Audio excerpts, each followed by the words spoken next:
Ano masabi mo sa mga bagong damit nila Miga? Mga gamit.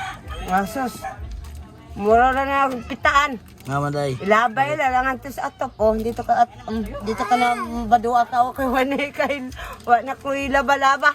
Bakit pala hindi pala siya naglalaban damit? Ha? Karang ilang sako na sako, ilan na lang ang itapon. Pag hindi pa na, Tapon na lang nila. hindi pa na nilabahan.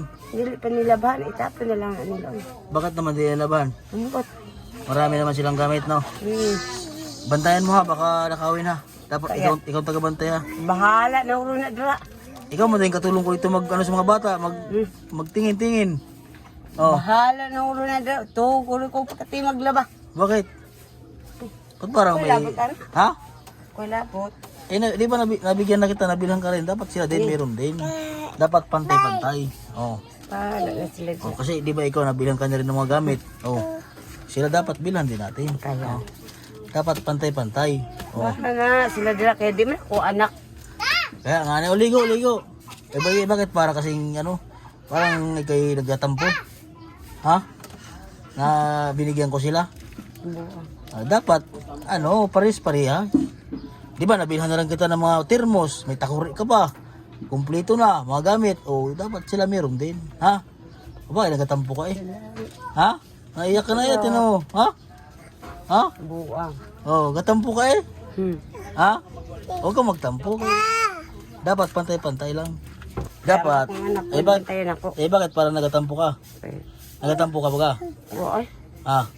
Huwag ka magtampo kasi iyak ka na yun. Sa kanila kasi yun. Dapat meron din sila. Dapat pantay ang pagbibigay ko sa inyo. Hindi lang ikaw lagi.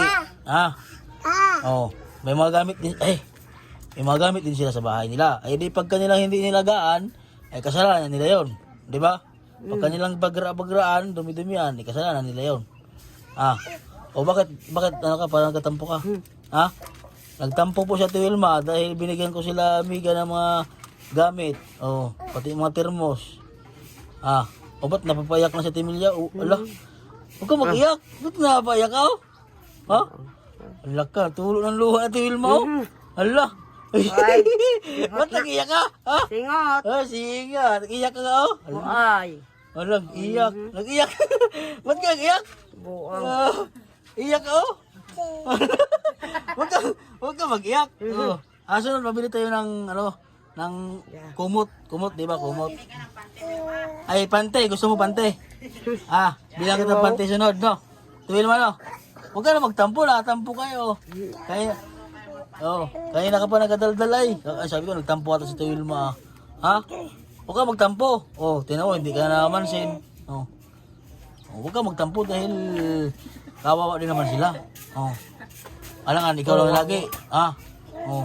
Tampo ka eh. Ikaw nga, bigyan na sa'yo. Mga paganda, mga gamit, no? Kasi nga, magatampo, tinan mo, binibigyan ka pa ng asawa kong pagpaganda. May ginto ka pa sa liig mo. Binigyan ka pa naman magginto. Huwag ka na magtampo. Iyak ka na eh.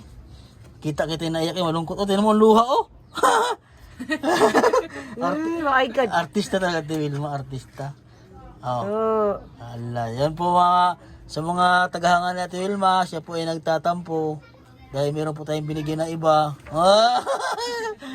Huwag kang mag-iyak ha. Pero masama ang loob mo.